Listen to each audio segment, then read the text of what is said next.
Welcome everyone back to Weekly Weather Updates, and in today's video we're going to have a look at the latest from the GFS, the GEM, the ECMWF, GFS and ECMWF Ensembles, and we'll finish up having a look at the UK Met Office precipitation and temperature on the latest model run, and then we'll have a look at the UK Met Office weather warnings as well, as we do have a fog warning in force over the next couple of days, and also want to touch on air pollution, as there could be some significant air pollution in the southeast over the next couple of days, stuck under the high pressure. It does look like high pressure is going to be the continuing theme over the next couple of weeks. The models are continuing with just the major high pressure signal over the top and to the west of the UK. At times there could be northerly or northeasterly little flows, potentially a bit of colder air coming in here or there. But these big northerlies that had been showing on the models are continuing to stay sort of 7 days out, which continues to make them more and more unlikely, because any time, as I've said in yesterday's video, any time these colder conditions have come into the shorter range, they've been flattened out by the jet stream, and that's continuing on today's runs. So do remember, if you enjoy my videos, make sure you like and subscribe, and remember to follow on Twitter as well. The link's in the description. Also do check out channel membership, because of course you can get early access to the podcast, which is out at the moment, and of course it will be released to everyone else, to the general public, tomorrow morning.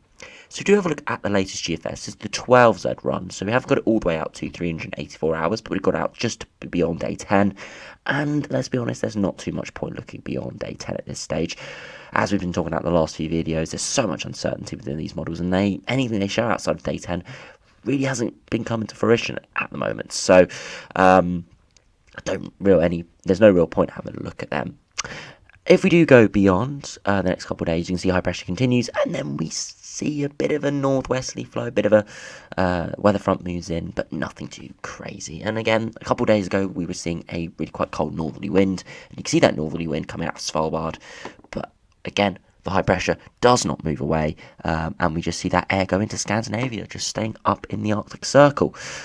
After that, we continue with high pressure over the top of the UK, and again, nothing too crazy happens with it.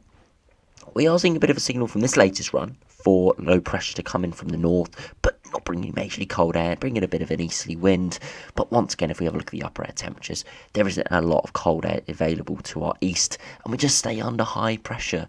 And I know a lot of people will be enjoying the current conditions, around average conditions in the day, maybe a bit colder than that under some of the frost and fog.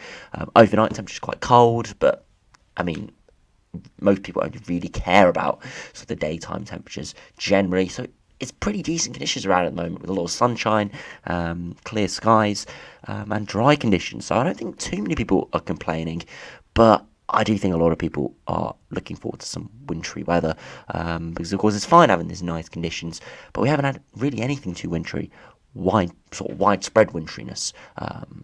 As of course there are some areas that have seen some wintry weather, but nothing widespread, and we continue to see the models show it at day 7 to day 10, but for never coming into the short-term time frame.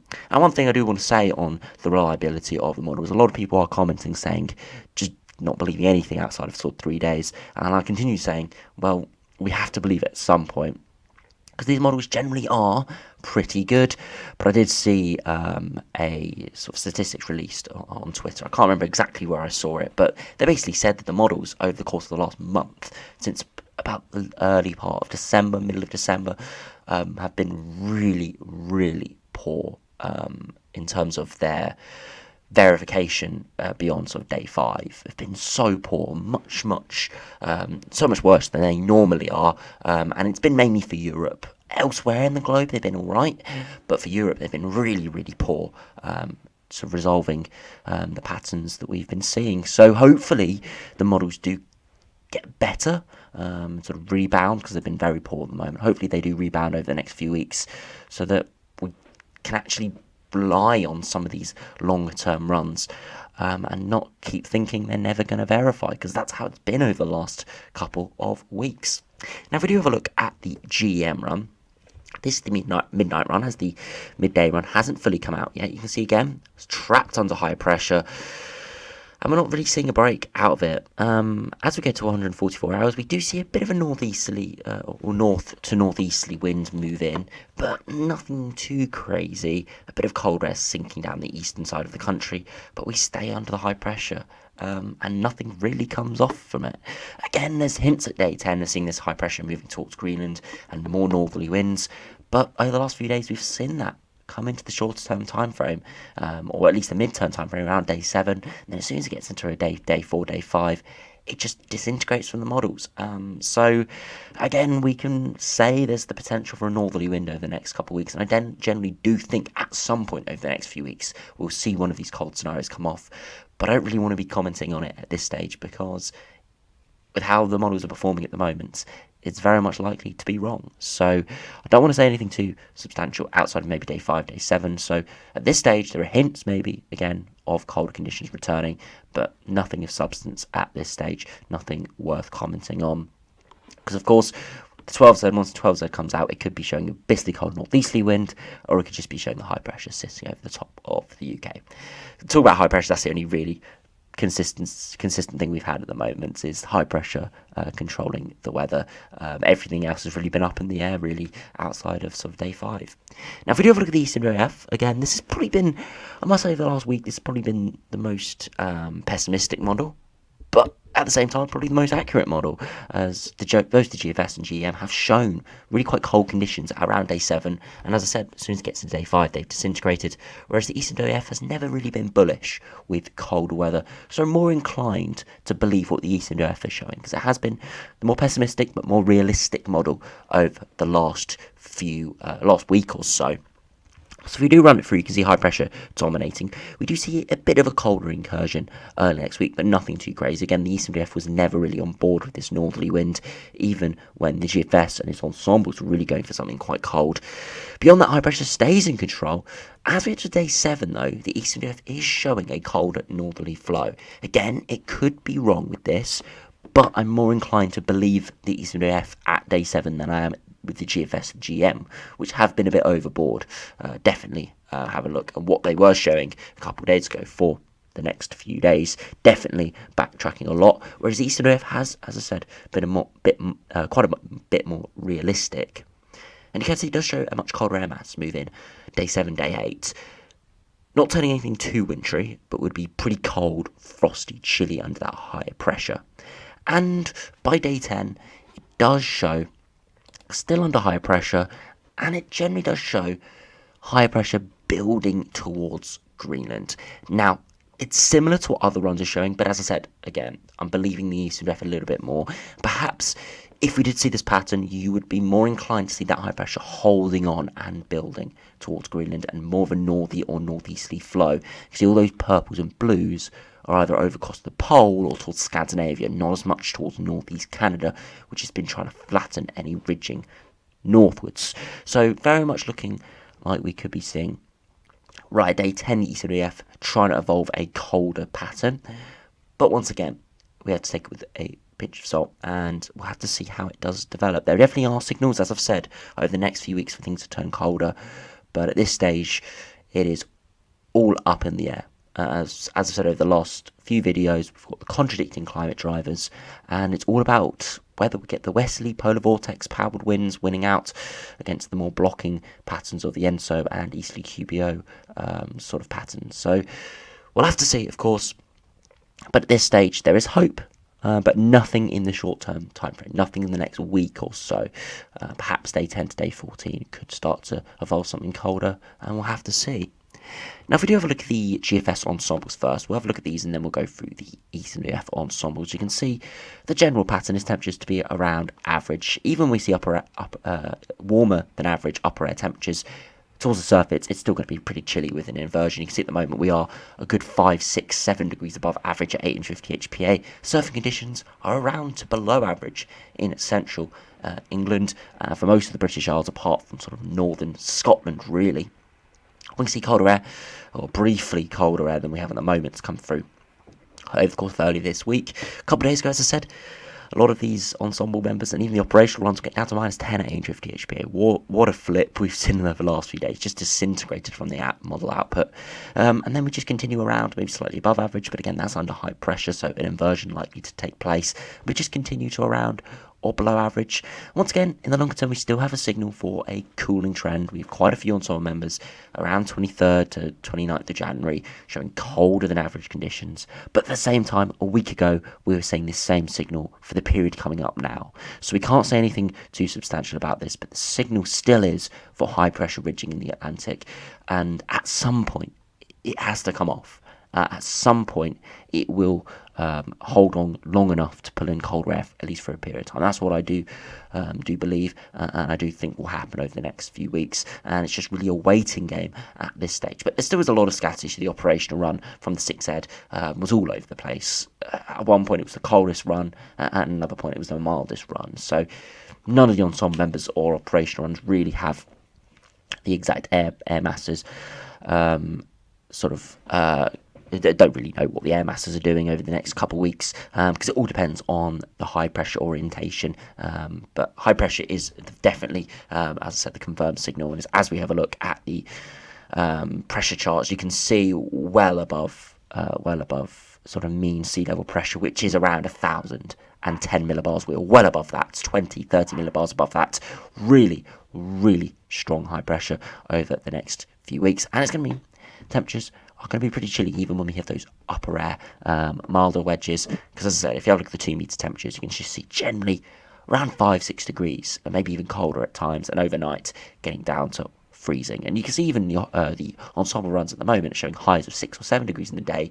It's actually a degree or two colder than that, around 4 or 5 degrees, and colder than that under the fog. And overnight we're seeing quite a few frosts in the south. And again, it's one of the small things the ensembles are pretty bad at is sort of temperature inversions, because it is very, very, very subtle little shifts in temperatures. You go a few hundred meters at an elevation, and temperatures are much milder than they are at the surface. So again, ensembles not showing this too well, but there is pretty cold conditions around, and it will continue over the next few weeks if we see this high pressure hold on. Now, if we do have a look at the ECMWF Ensemble, just run through this quickly again, it just shows the general trends quite well with anomaly charts. Pretty bang over the next few days with high pressure over the top of the UK, maybe some colder air coming in for a time. And as we head towards day 7, you can see a pretty same signal from all the ensemble members. So even though there's quite a lot of uncertainty with the exact air masses, you can see the pressure patterns are very much bang on. High pressure over the top to the north and the west of the UK, a general northerly flow. But as you can see, the cold air that's within the low pressure, it's all towards Scandinavia. Some of these runs will be getting a little bit of that colder air, and similar to what the ECMWF is showing, where just a brief colder spell in the Far East, maybe a few wintry showers, but generally it'll just bring those temperatures down another couple of degrees and bring in even more severe overnight frost, maybe getting out to -5 instead of just -2 or 3, and daytime temperatures maybe 2 or 3 degrees instead of 4 or 5. That's the only real changes we would see with that. And of course it will bring a bit clearer air, as I'll talk about air pollution at the end of this video. So yeah, nothing at day 7 really giving much uncertainty in the pressure patterns. However, day 10, so you get a little bit more uncertainty. You can see 16 have just high pressure over the top and to the west. Again, very similar pattern to what we're seeing now. Maybe a bit more blocking towards Scandinavia, so maybe favouring more of a northeasterly flow, but it wouldn't be that cold by any means. Another 15 just have high pressure centre over the top of the UK, bit of an easterly flow, nothing too cold. Another 10 have high pressure building out towards northeast Canada. That could go into quite a cold northerly if we did run that on, as you see low pressure coming down from Iceland. But again, it could be one of these patterns where it's showing it day 7, day 10, and then as soon as we get into the shorter time frame, the westerly momentum takes over and we don't see a northerly flow. And that's similar with these 10. As I said, with the operational run right towards the end, was showing potentially going into a colder spell, as we've seen it here, with high pressure towards northeast Canada, southern Greenland. But at this stage, no definitive signal. Go to 300 hours, you can see quite a big change in the ensemble members. Of course, we'd expect quite a big change at 300 hours, but we're seeing it here. Control run, including with 14 other ensemble members, high pressure out into the middle Atlantic towards Greenland. That'll be going into quite a cold northerly wind. Another 11 just have high pressure over the top of the UK, similar to pattern to what we're seeing now. Another 8 have high pressure over the top and to our north, similar to pattern what we're seeing now, but that air mass would be a bit colder, so chillier conditions, but nothing in the way of wintry weather in terms of snow or anything, as we're still firmly under high pressure. Another 7 would be wintry, very wintry, high pressure out in the middle Atlantic over towards Greenland, bitterly cold north to northeasterly winds, and we've been seeing consistent signal from maybe around a quarter of the ensemble members showing this in the longer term, but it never really comes off. And again, we can see another 6. That's adding those together. That's about a quarter of the ensemble members showing it. Day 10 beyond of showing bitterly cold conditions. Again, another 6 showing bitterly cold easterly winds. But once again, not ever getting its way into the shorter term time frame. Another 4 have just really a pest from the west pattern, real stormy westerly conditions, and I doubt we'll be seeing that. But we are due a change. We've had a lot of high pressure around recently, and at some point it will break down. It's just how it breaks down, really. Whether it does break down with a cold spell, or whether we just see the high pressure disintegrate and westerlies take over. That's something we need to keep an eye on over the next few weeks. We're not seeing any definitive signal of high pressure breakdown. You can see only 7.8% of ensemble members have that. So over 90% believe at 300 hours in 12 days' time, we're still firmly under high pressure.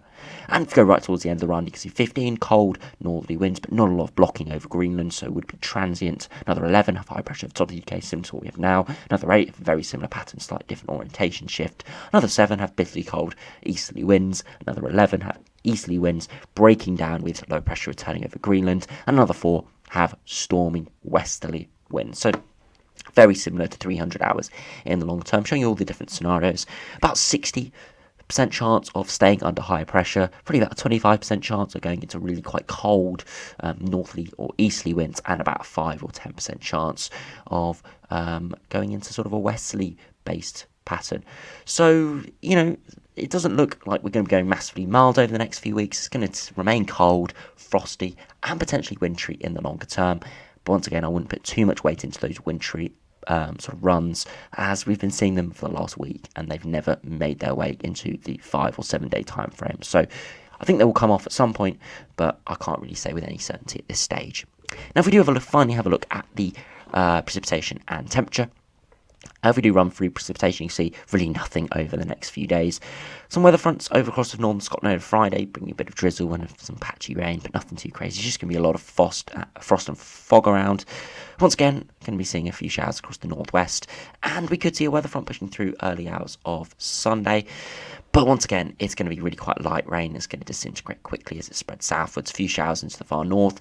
And then beyond that, through Monday and Tuesday, just dry conditions prevailing once again.